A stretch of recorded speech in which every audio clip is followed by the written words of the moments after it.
है कि दुर्रे लगे तो लगते रहें, आंखों से रूवे यार ना अलग हो। अल्लाह अल्लाह अल्लाह जख्म खाए तो खाते रहे, लेकिन कूचे सरकार निगाहों से ना हटने पाए।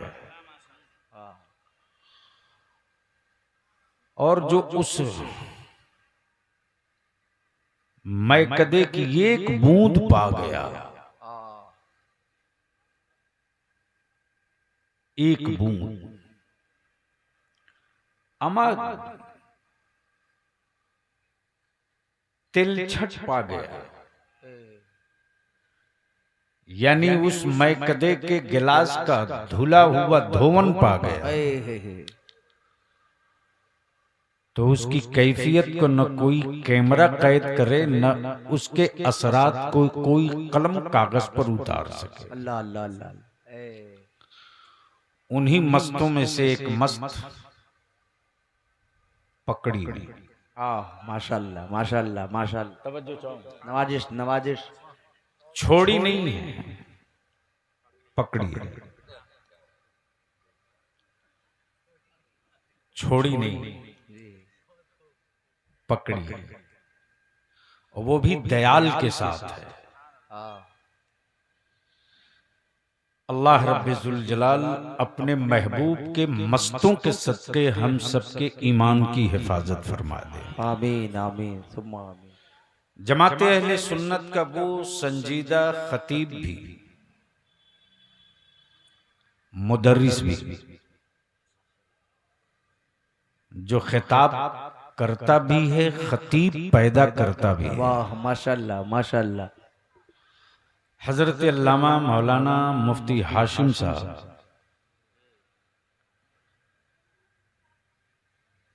की गुफ्तगू आपके ज़हन फिक्र पर टिके न टिके, लेकिन इन्होंने अपना फर्ज मनसबी अदा कर दिया और ये बता दिया कि बीमारी कहाँ है, दवा किस चीज की खा रहे हो जी। उनके बाद फाजिल गिरामी हजरत अल्लामा मौलाना इर्तजा कमाल ने, अशफी साहब ने थोड़ी देर आपके बीच जिमनन अदारे शरिया और तहरीके बेदारी का तस्करा किया,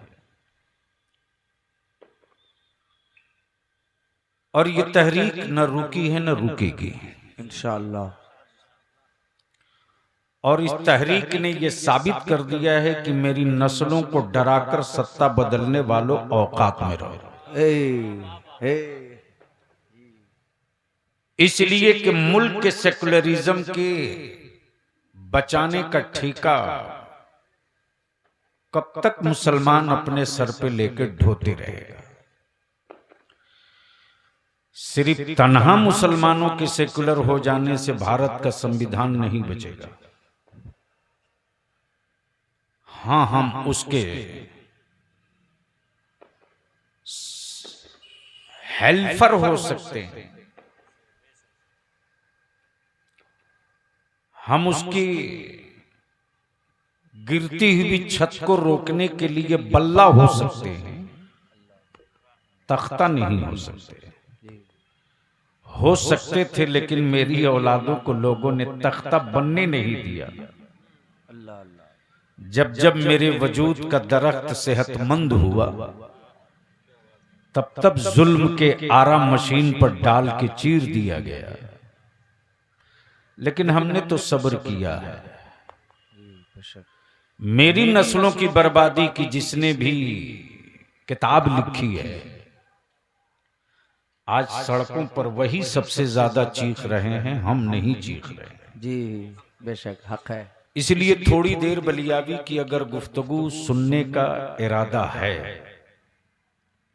चूंकि मैं जान रहा हूं कि आज के इस इजलास के लिए फाजिल गिरामी हजरत अल्लामा मुफ्ती हाशिम साहब ने, यानी जो आखिरी पावर होता है वो कभी कभी यूज होता है, जिसको बोलते हैं कि डॉक्टर कभी मरीजों को दवा देता है तो बोलता है कि साहब ये मेरे पास आखिरी इंजेक्शन था, अब इसके बाद मरीज जाने उसका रब जाने। SOS। बहरकैफ हाजिर हुआ हूं तो मैं चाहता हूं कि थोड़ी देर आपसे आपके दर्द को आपके सामने रख दूं, लेकिन हमें यकीन हो जाए कि मेरी मेहनत सही समत जा रही है, आप सुन रहे हैं, और उसका एक ही रास्ता है थर्मामीटर नापने का कि दरूद शरीफ पढ़वा लो, अंदाजा हो जाएगा। तो अब जरा जी लगाकर बावाज़े बुलंद पढ़ लीजिए, अल्लाहुम्मा सल्ली अला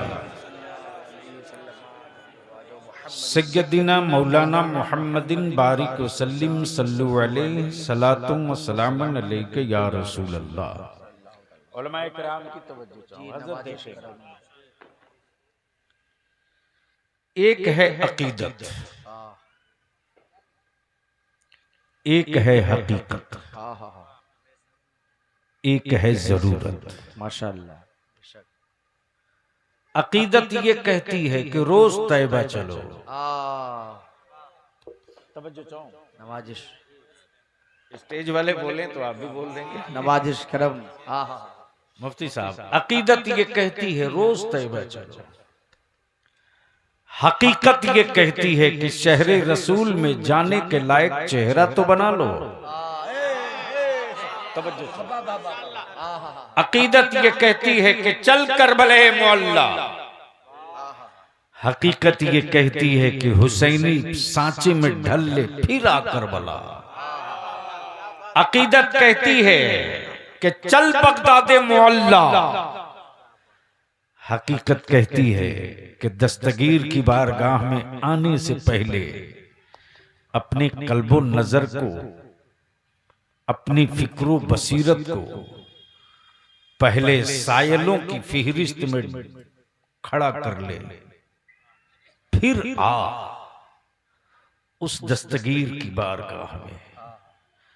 अकीदत कहती है कि मेरे गांव की मस्जिदों का मिनारा 200 फीट ऊंचा हो, लेकिन हकीकत ये कहती है कि मस्जिदों के मीनारों की ऊंचाई 200 फीट बाद में करना। अल्लाह देख ले तेरी नस्लों में जहालत का बादल कहां कहां बरस रहा।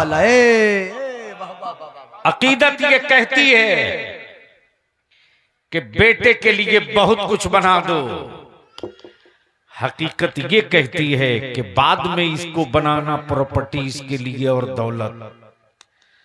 देख ले ये तेरी बख्शिश का सामान अभी तक बना है कि नहीं बना है। लेकिन आइए जरा सा यहां कड़वा घोट पीना ही पड़ेगा, और इसकी रियायत किए बगैर कि कौन हजरत क्या कहेंगे हमको। अंदर का दर्द ये है जो रईसुल कलम ने घुट्टी में पिलाया है। जमाने के कहने की परवाह मत करना, मसलक और दीन और मिल्लत की जो जरूरत हो उसी कारवां को आगे बढ़ाते रहना। बेशक बेशक, तवज्जो नवाजिश। बेशक। अकीदत ये कहती है कि हर साल मजार पर ग्रेनाइट और टाइल्स बदला जाए। अकीदत कहती है कि गरीब नवाज की चादर बहुत कीमती चढ़े, लेकिन बस रख दीजिए, हाँ रख दीजिए, बोल दीजिए मोहब्बत से, ऐसे नहीं, डरो नहीं, बोलो बोलो, जोर से बोलो। अकीदत कहती है कि गरीब नवाज की खूब कीमती चादर चढ़ाओ, लेकिन हकीकत ये कहती है, हकीकत ये कहती है कि जाहिलों के सर पे गरीब नवाज की चादर रखोगे तो बेहुरमती कर देगा। सुना करके वाकयात नस्लों को सुन्नी मत बनाओ, अकीदा पढ़ा करके अपनी औलादों को सुन्नी बना दो। अब जरा जहन को यहीं करीब कीजिएगा। इसी अकीदत और हकीकत के बीच से मुस्तफा की शरीयत ने आवाज दे दिया। दोनों को बैलेंस करने के लिए बीच में शरीयत आ गई। दोनों को कंट्रोल करने के लिए बीच में नबी की शरीयत आ गई। औलाद की मोहब्बतों ने कहा कि इसकी शादी में रुपये के बंडल की खोलकर हवा में पत्ते की तरह उड़ा दो। नबी की शरीयत ने आगे बढ़कर कहा, खबरदार ऐसी गलती करके पड़ोस के गरीब की बेटी की इज्जत का मजाक मत उड़ाओ। अल्लाह अल्लाह। कोई भी डॉक्टर दवा देने से पहले टेस्ट कराता है ताकि बीमारी सही पकड़ में आ जाए, फिर दवाओं का सिलेक्शन हो। आपके खादिम बलियावी ने महसूस किया, करोड़ों करोड़ नहीं अरबों अरब रुपया हर साल मेरी नस्लों का बर्बाद हो रहा। लाखों लाख नहीं करोड़ों करोड़ रुपया हम रोज फूंक करके सुबह सवेरे भीख का कटोरा लेकर खड़े होते हैं। आखिर इस बीमारी का इलाज क्या है? आखिर इस बीमारी की दवा कौन सी है कि मेरी नस्लों के हाथ से भीख का कटोरा निकल जाए और इनको इज्जत के साथ मुल्क में शान से जीने का हौसला मिल जाए। और बात तो सही है, बलियावी राजनीति करता है लेकिन पार्ट टाइम, फुल टाइम अपने मसलक का काम करता है। माशाल्लाह, सुभान अल्लाह, सुभान अल्लाह। और मुझे मालूम है कि भारतीय राजनीति में मुसलमानों की जरूरत कई घंटे की होती है, और मुझे ये भी मालूम है कि मुसलमानों के डराने का ठेका मुसलमानों ने ही ले रखा है। मुझे ये भी पता है कि जब तक मुसलमानों को डरा के नहीं रखेंगे तब तक उनके हाथ में सत्ता की चाबी नहीं रहेगी। लेकिन ये बाद में फिर कभी, इसलिए कि बुजुर्गों ने बहुत कुछ सिखाया है, बहुत कुछ दे दिया है। बलियावी की जिद भी है, जुनून भी है कि एक टीम ऐसी तैयार कर दो जो शीशा पिलाई दीवार की तरह अड़ जाए। दुश्मनों के बाजू उठें तो उठने से पहले उनकी नसों का खून मुंजमिद हो जाए, और वो दीन दूर नहीं है। इसलिए कि मैं जानता हूं मेरी कौम में सखावत का हाथ बहुत ऊंचा होता है। सिर्फ हम अपनी बात समझा सकें, सिर्फ समझा सकें, तो जो कौम बहुतेरे मुल्क के जाहिलों को सत्ता के तख्ते तक पहुंचा सकती है, वो कौम अपनी औलादों को उठाकर दूसरे आसमान पर बैठा सकती है। माशाल्लाह, माशाल्लाह। लेकिन बात तो होनी। और याद रखें, जो कौम कुर्बानी नहीं देती वो कौम कभी तरक्की नहीं करती। बेशक, बेशक। जो गुलाब साल में छटता नहीं उसकी कोख से अच्छी औलादें निकलती नहीं। इसलिए अब जहन को थोड़ा करीब कीजिए तो कुछ कड़वा घोट आप भी पी लें, कुछ कड़वा घोट हम भी पी लें। अगर मंजूर है तो सारा मजमा झूम के बोल दे, या रसूल अल्लाह, या रसूल अल्लाह। देखिए धक्का ना देना पड़े, और रवायतें सुनाने का अपना मिजाज नहीं। स्टेज दमदार हो, सामीन हसास हो, तो फिर माल भी निकलता है, निकात भी बाहर आते हैं। हाँ, उसी मंडी में खोला जाए हीरा जहां आंख वाले हों। जी बेशक। उन शहरों में आईना बेचकर क्या करेंगे जहां जी। ये तो सरकारी सुरकाही की मिट्टी है। बेशक। मोहब्बत से बोल दीजिए, सुभान अल्लाह, सुभान अल्लाह। अरे जोर से बोल दीजिए, सुभान अल्लाह। ऐसे नहीं रंग में आइए। बलियावी तकरीर शुरू करने जा रहा, मोहब्बत से बोल दीजिए, सुभान अल्लाह। और रंग में आइए, झूम के बोलिए, सुभान अल्लाह। भैया थोड़ा इको कम करो। हमारे जलसों को बंद आप ही लोग कराएंगे और मौलाना लोग। हाँ, बात सीधी सीधी है। यानी जब तक के कान का पर्दा फट ना जाए तब तक साउंड देते रहो। कीमती बात भी उसी हो के सैलाब में बह जाती। बातें वो होनी चाहिए जो कान खुशी के साथ बर्दाश्त कर सके और दिल सुकून के साथ कबूल कर सके। बेशक।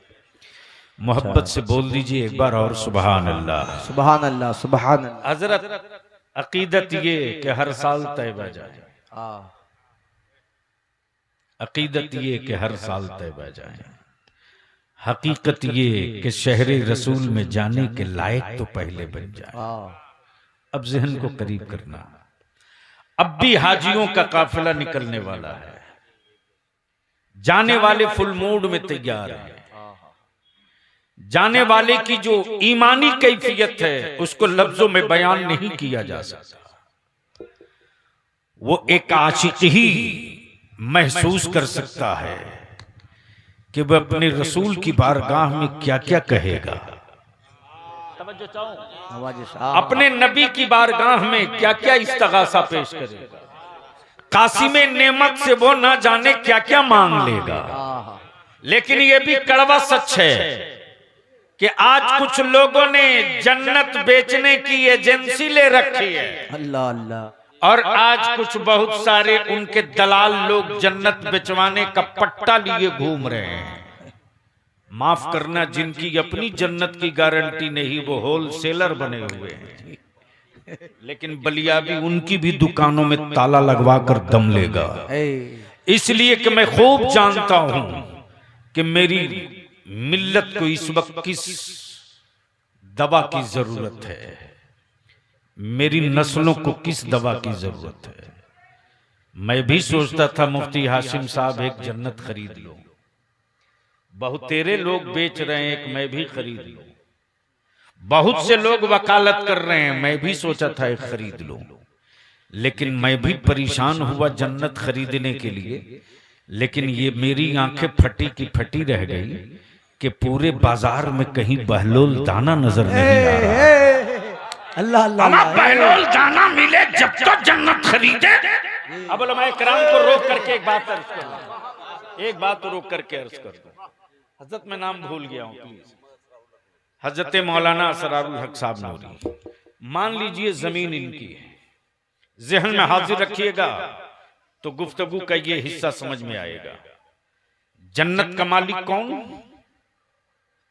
अरे बोलिए ना, नहीं पता? अल्लाह। अरे जन्नत किसकी है? अल्लाह। तो बोलने में डर क्यों रहे भाई? बोल तो दीजिए, मुझे यकीन हो जाए तो फिर मैं गुफ्तगू में निकात निकालूंगा, तबीयत झूम जाएगी। मोहब्बत से बोल दीजिए सुभान अल्लाह, सुभान ये बता दीजिए जन्नत किसकी? अल्लाह की। जन्नत किसकी? अल्लाह की। मालिक कौन? अल्लाह। देने का इख्तियार किसको? अल्लाह। जहन्नम किसका? अल्लाह। देने का राइट? अल्लाह। अल्लाह को। आई है जन्नत रब की, मालिक रब,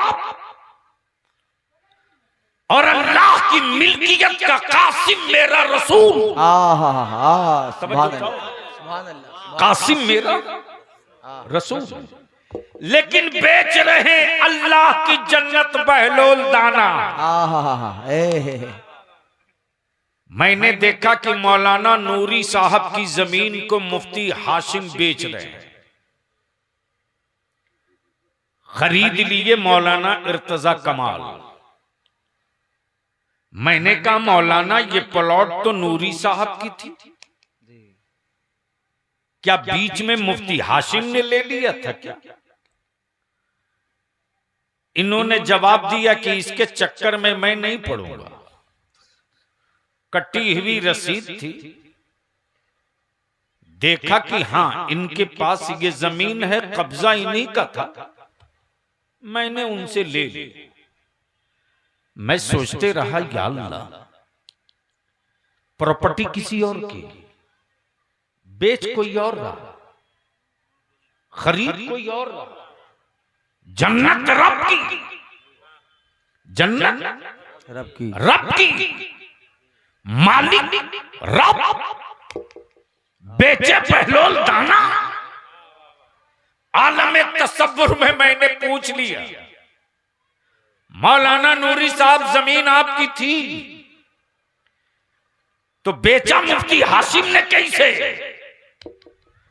मौलाना इर्तजा कमाल ने कहा कि सच ये है कि जमीन के मालिक तो मौलाना नूरी थे, लेकिन मौलाना नूरी ने पावर ऑफ अटर्नी दे रखा था मुफ्ती हाशिम को। बोलोगे तो बोल दूंगा, बोलोगे तो बोल। भैया इनको कम करो प्लीज, इनको हटाओ हटाओ। देखो हाँ, कोई जरूरी नहीं 20 किलोमीटर आवाज जाए, साफ साफ आवाज मिले। मोहब्बत से बोलिएगा तो बात आगे बढ़ेगी। अरे बोलो, झूम के बोल दो। तवज्जो चाहो। पावर ऑफ अटर्नी दिया। मैंने कहा ये पावर ऑफ अटर्नी नूरी साहब ने जिया को क्यों नहीं दे दिया? जिया को दे दिए होते तो इर्तजा कमाल ने कहा प्रॉपर्टी का पावर ऑफ अटर्नी हर एक को नहीं दिया जाता, जिस पर भरोसा और यकीन हो उसे दिया जाता।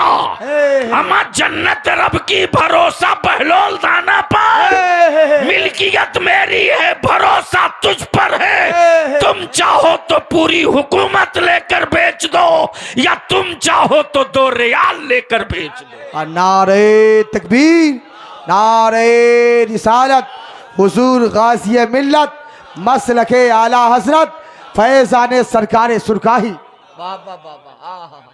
अब जहन को यहीं रोक लीजिएगा।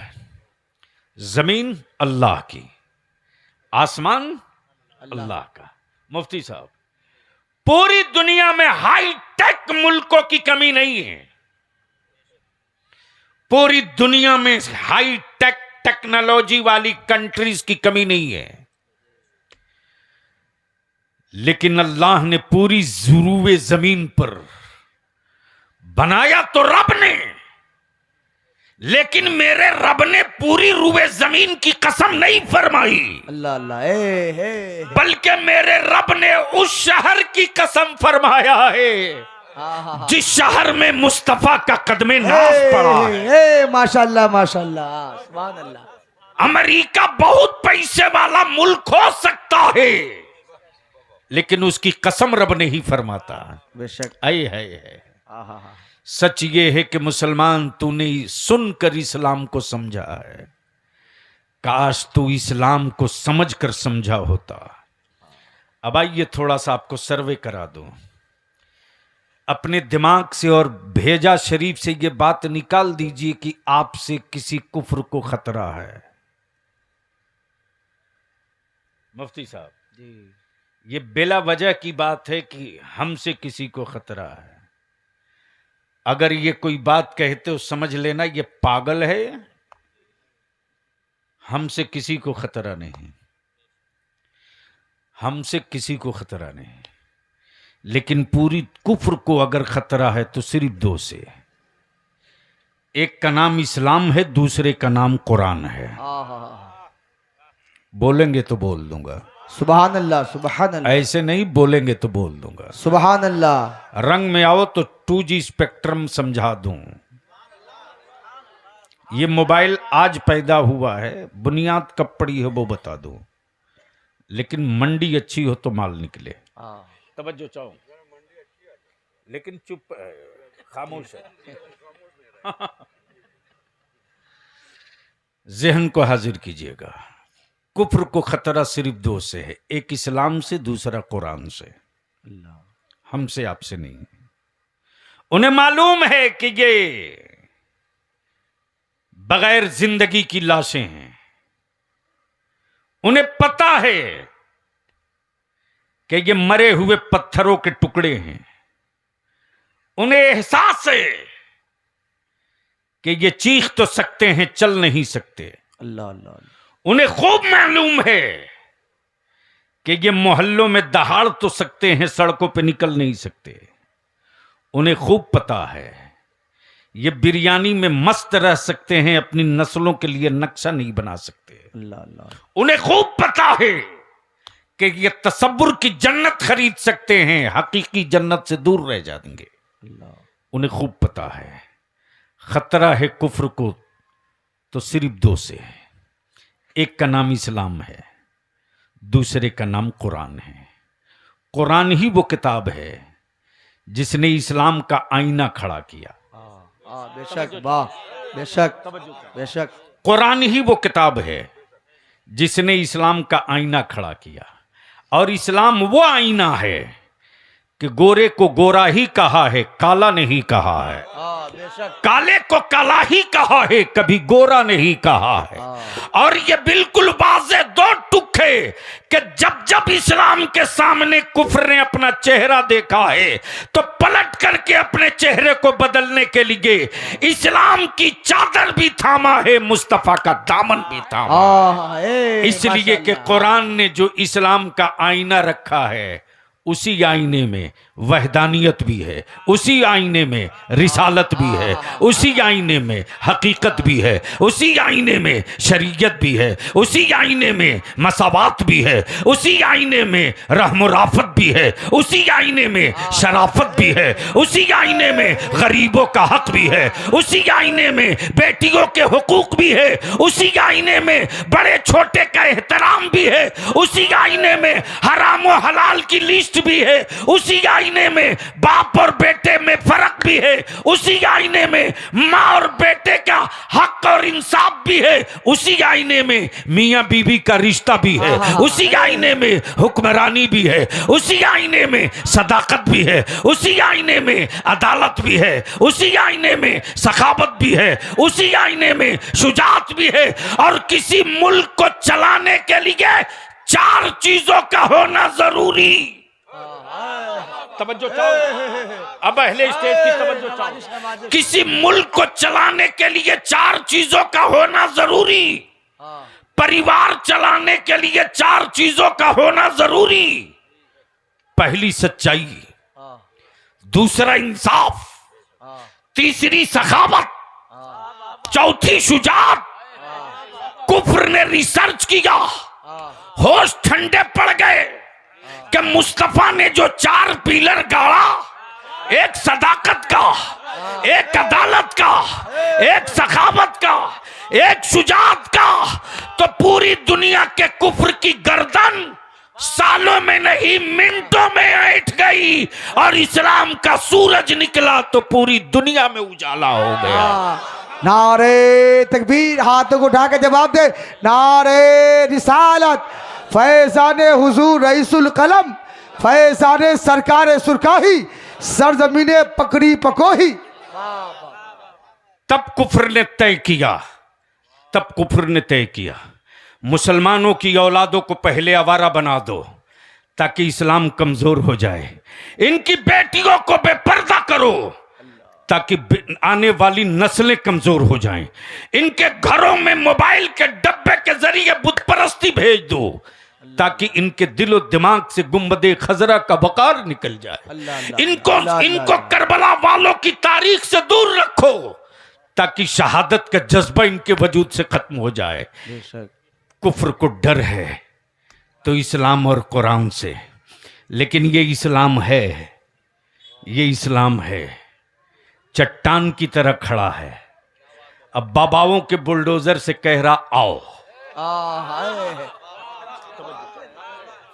आओ। तेरे वजूद को गिराने के लिए हमें कील की जरूरत नहीं, एक छोटी सी छेनी काफी है। जहन को हाजिर कीजिएगा, थोड़ी सी जहन को हाजिर कर लीजिए। 3 दिन पहले हजरत मैं मुरादाबाद में था। आलम यह था कि हद निगाह पब्लिक ही पब्लिक थी। बवाल हो गया था कि बलिया भी आ गया है। तो उस वक्त हमसे ज़्यादा हमारे सही शुभचिंतक लोग पहले से बैठे हुए थे। अब मुझे मालूम है कि मैं आया हूं तो शुभचिंतकों की संख्या ज़्यादा होगी, लेकिन लोगों को था कि शायद हो सकता है कुछ मॉरल डाउन हो। मैंने कहा जग लगा के खड़ा करूंगा, बिहार में रहता हूं। हाँ। और इत्तेफाक से हमारी दुनिया वही है जहां मजबूत चादर काटने के लिए तलवार नहीं, बड़ी छोटी छुरी से काम चला लिया जाता है। हाँ, जहन को करीब करना, मचा हंगामा। कुफ्र को डर है इस्लाम से, इसलिए एक संयोजित प्री प्लान 2 तस्वीर निकाली गई। असल मास्टर माइंड इस्राइल है। भारत में तो पेटी कॉन्ट्रैक्टर लोग हैं। असल मास्टर माइंड इस्राइल है। और बरसों बरस बीत गए, आज तक यहूदियत इस जज्बे सादिक को मारने की कोई दवा ना बना सकी। और यहूदियत ने अपनी आंखों से रोज देख रहे हैं कि एक से एक मुल्हक हथियार बनाते हैं, लेकिन बाहर फलस्तीन के सैयदा फातिमा की कनीजो, तेरी दूध की गैरत में आज भी कितनी ताजगी है कि बैतुल मुकद्दस की अजमत के लिए 3 साल का बेटा भी सर हथेली पर लेके मैदान। माशाअल्लाह माशाअल्लाह, अल्लाह अकबर अल्लाह अकबर, या रसूल अल्लाह, जिंदाबाद जिंदाबाद। कुफ्र को डर है इस्लाम से, बेशक कुफ्र खौफ ज़दा है कुरान से। देखा कि अगर हम इस्लाम के खिलाफ प्रोपेगेंडा नहीं करेंगे तो इंसान का नेचर, इंसान की फितरत, बस 2 जुमलों में समझा दूं। मान लो आप रास्ता चल रहे हैं,